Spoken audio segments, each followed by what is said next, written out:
What's going on, everyone? Welcome. This is the Warehouse Series, and this is Discord Friday. If you're new to the channel, thank you for being here. Guys, even though you feel sometimes these videos are irrelevant to you, I'm always throwing tips out there that might help you in the warehouse. So I do appreciate you guys being here, and I do appreciate the people that take time on Discord to post their pictures.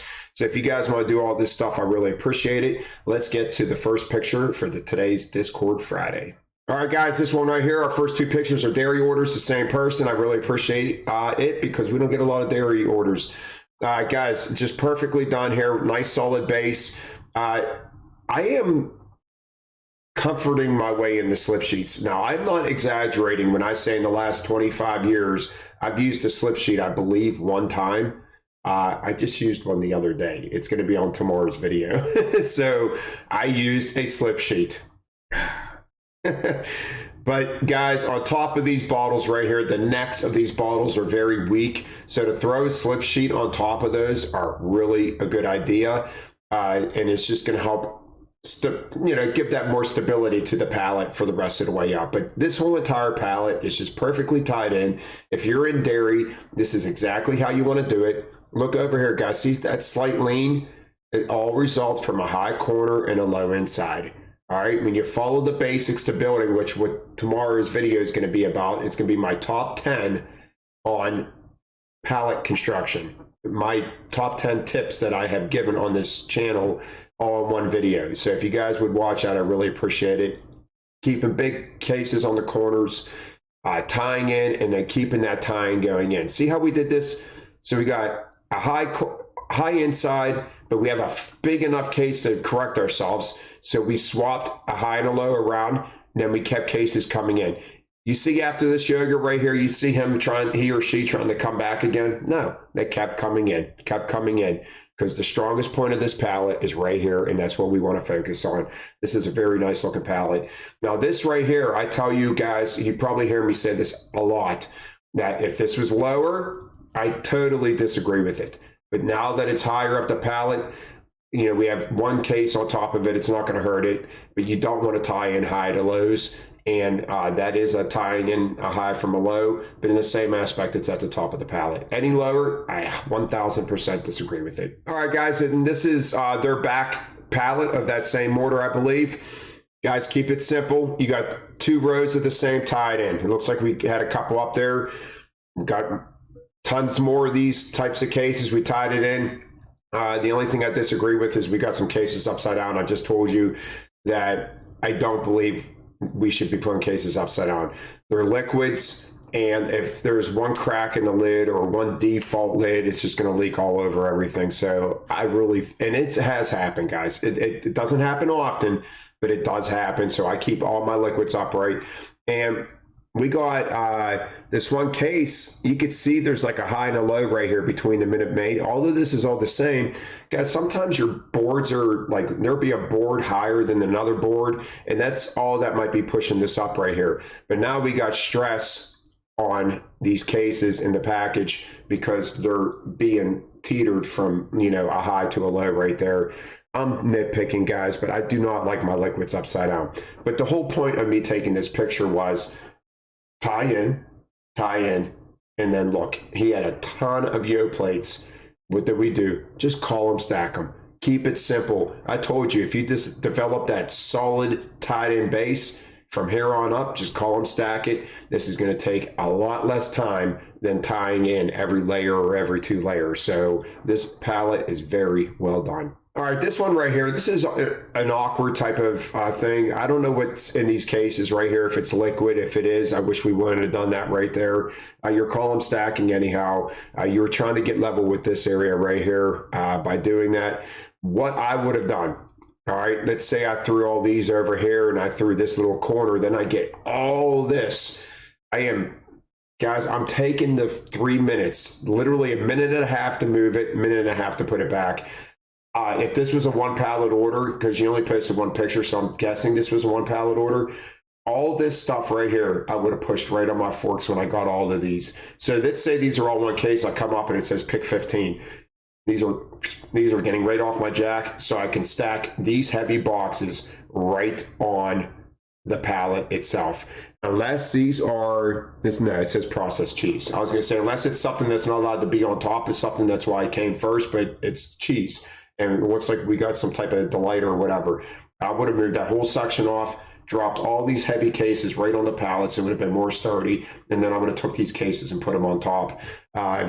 Sometimes I feel like it's just a better way of doing things. Yes, it's going to take a little bit longer, but I just feel like it's a better way of doing things. Now, with that being said, that's all because of this case on its side. I don't know what this product is. So if this is your picture, comment below what this product is. Is it liquid or is it something that could be on its side? I don't know.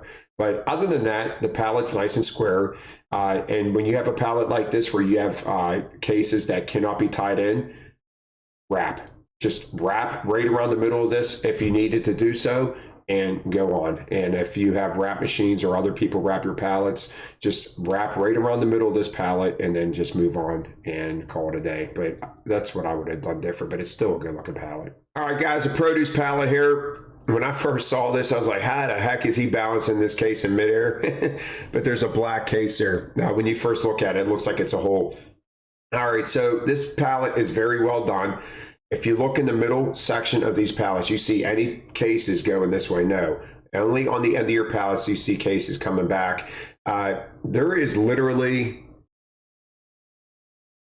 yeah, I mean, we got nice tie-ins. There's literally one thing I want to say about this pallet, and that's these boxes here. See how this flap popped open? Any cases that you have in the produce area that got these folded flaps, I would 1000% not put them on their sides, because what happened up here could easily happen right here. And if it happens right here, the contents are going to fall out and this whole entire pallet's going to fall because of that. The flaps that are folded under, keep them upright. Other than that, this is a great looking pallet. All right, this one's at my warehouse. Someone posted from my warehouse, and this is how I would do it, guys. When you have a ton of these ramen, whatever you want to call them, noodles, this is what I would do. All right, straight up in the air, just keep them all together in the same corner. We got a nice solid base because of our cereal, and we got, you know, I come up, pick 20. Yep, I'm doing the same thing. Right up the front of my pallet, 10 and 10. That's exactly what I'm doing. And guys, don't be afraid to call them stack when you know your product. Now, it's just knowing your product. With lighter product, you can get away with column stacking. So know your product, and this is very well done. All right, guys. So I recently had someone comment on my video of small case base. And I even said while I was talking on that video, I hate touching cases a crazy amount of times. I tell you from waist down, I don't mind touching cases multiple times. And the person told me, you're touching your cases way too many times. I throw in the freezer, too cold for that. I'd throw one time and go, well, if I had big cases like this, I'm not downing this person. I get what he's saying, because I did touch cases too many times on that small case base, but it was driving me nuts. You know, and it's just a part of the warehouse. I have a full pallet, and I know I have bigger cases coming. So that video that I put out, I had to make sure that that base was nice and solid, unless I wanted to be picking it up off the ground later. If you did not see that video that I'm talking about that this person commented on, I'll leave it in the description below. But guys, I have witnessed all your freezer pallets. Yes, if I had to throw these freezer pallets, it would be a one-touch concept, because these cases are all bigger. I don't need to touch these things multiple times. I don't need to try to think about a process of trying to form a base out of these when they're all a 5-block or whatever. Now, with that being said, these are actually really good pallets here. And I used to disagree with the breakers. Now, ever since starting this channel, I disagree with breaker pallets. I disagree with slip sheets. Well, if you guys follow me for any length of time, you know I'm coming around on slip sheets, and I'm coming around on breakers as well, because these cases crush. So if you're putting a breaker to alleviate cases from crushing, see the beef crushing, they crush. So if you have a level layer, if it's not level, do not put a pallet down, all right? Because then you're just going to throw everything off. If you have a level layer, then throw your white wood breaker up. Don't throw blue wood and red wood up here and try to break your back. If you have a piece of white wood around, then do that. And that way it's going to distribute the weight evenly around these cases, and maybe they won't have direct pressure in the middle of the case like this one does, and it's going to start crushing. So if you have a level layer, I agree with the breakers in the freezer. Now, coming down to this, I don't even, and the person that posted this, I don't think it was their picture. I think they said that it was one of their friends. Why did we throw this on a stack of 2 pallets? I don't understand. He said it was already an 8-foot pallet. We made it even taller. I don't get why we put this on a bunch of boards. It don't make any sense to me. Hopefully a forklift took that down, because this front pallet is pretty darn high as well. You see a big hole right in the middle. So there probably could have been an easier way of stacking this, but it's hard to tell just from this picture. All right, guys, now once again, when I first started this channel, I'd said this breaker pallet is irrelevant. I don't even know why they threw it on there, but learning from you guys over time to time, are these vinegars a crushable case? I don't know. We have vinegar in our warehouse, but we don't have these big ones like this. Is it a crushable case? If you put these cans on top of here, is it going to start weakening that box and start crushing the box? I don't know. But when we throw a breaker pallet over there, once again, it's going to evenly distribute the weight across those vinegars, so there's no direct pressure inside the box. So probably a good use of a breaker pallet. And then we got a nice stack here. We got slip sheet here, because these broths or Campbell's, whatever, they got a little bit open tops on them, nothing crazy. But great use of a slip sheet. We got big cases on the corners, 2 cases the same facing back, 1 facing in. Very nicely done. This is I love it a lot. Now see, guys, we got a little bit lower of a corner with the high inside. We got this big case here. We're towards the top of our pallet. I'm going to say the same thing I always say. If this was all the way down here, it would be a different story. I would try to maybe do something, maybe just even pull that case out of there so this fits flat on here. But we're towards the top of the pallet. Irrelevant. All right, anytime I see TP pallets like this, I always like to throw my lines up. Now, this is obviously, it better be a new selector. And even if it is a new selector, guys, this is straight common sense. I mean, come on. I don't even need to say anything. If you select in the warehouse, I just threw this up here just because, I mean, this is, the red lines is where the pallet should be, and this is where they are. Do you think it's going to work? No. So guys, just fill out your pallet. All right, that's all this is a result is just pure laziness. I'm just going to column stack, 4 columns, and tie it together. It's just stupidity to me. I'm sorry, but if I seen this in my warehouse, I would literally would love to say, I wouldn't say it, but I would love to say, job's not going to work out for you. You can go now. It's like, this is just pure laziness in my opinion. All right, guys, this is my order. All right, so what would you do? I started with all this stuff you see right here. And if you throw them dry and you know these Knorrs, you know they suck.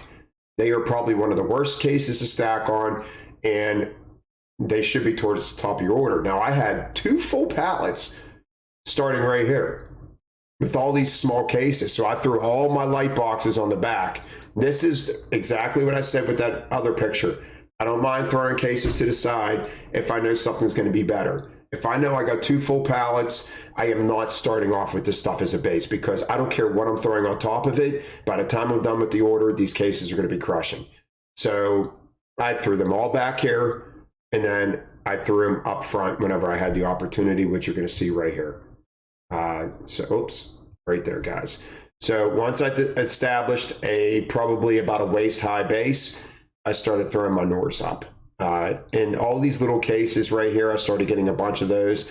I just started filling in the gaps. There's some Knorrs below this in the middle as well. I just started filling in the middle pallet with that, because I know I keep all my light cases in the middle of that cross and T that I talk about all the time. But that is how I did that. How would you guys do it? If you start off with a bunch of crushable cases like these Knorrs, are you just automatically starting your pallet with them, or are you going to toss them to the side and toss them up later like I did? All right, guys, so that's it for this Discord Friday. I appreciate you guys watching. Like I said, if you guys could leave me a thumbs up, leave me a comment below, and I will see you guys over on Discord. Have a great day.